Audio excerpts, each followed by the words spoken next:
In this video, I'm going to be talking about the Millyard racing downhill mountain bike that I made in 2007 for my son Stephen to race in the National Downhill Series in the UK. It has many unique features, so let's have a quick walk around the bike and I'll tell you about a few of them. And we'll also be talking about the single-sided version in a later video. Back in 2006, my son Stephen came home from school and said, "Dad, can I race mountain bikes?" I said, "Well, on the road, like time trial?" He said, No, downhill over rocks and roots." I said, "Well, that sounds a bit dangerous, but okay, let's have a go then." So we got an orange 222, which he had great success on, but he was always breaking derailleurs, snapping the gear cables, bending stuff. So I thought, hang on a minute, let's sit down and make our own bike. So we came up with this design for the Millyard Racing 001.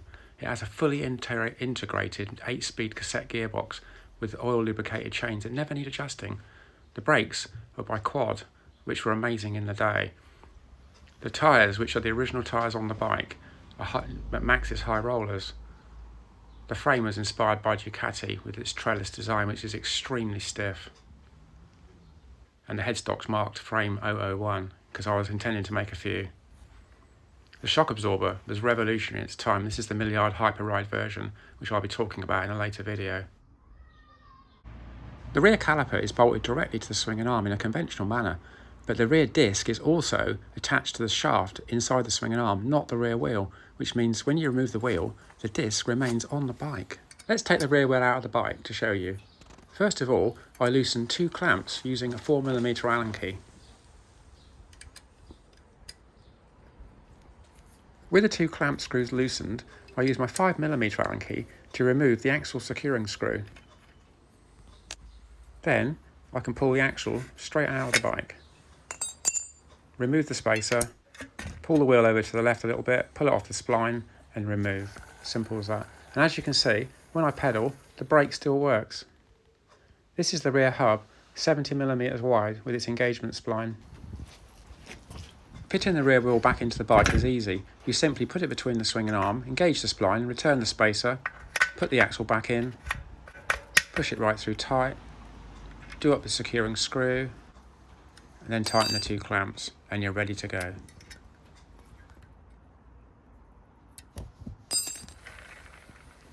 With the wheel back in, I noticed that the tyres are starting to show their age, but then they are 13 years old.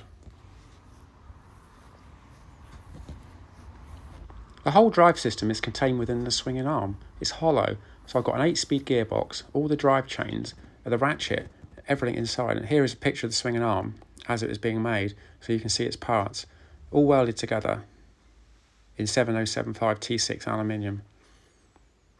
And here you can see the internal drive chain. Well, this is the first part of the drive chain, so it actually has 2. And here's me making the rear hub from a solid block of aluminium on my lathe. This is the finished hub assembly. You can see the sprocket and the bearings and the outer plate. And here's the front drive system with its seal that connects to the frame. The rear shock sits between the frame and protrudes backwards between the seat rails to attach to a pivot point on the swinging arm. This was totally revolutionary for its day and took everyone by surprise that rode the bike. It is so smooth. The latest one I've just made is called the Millyard Hyperride, and we'll be talking about that in a later video.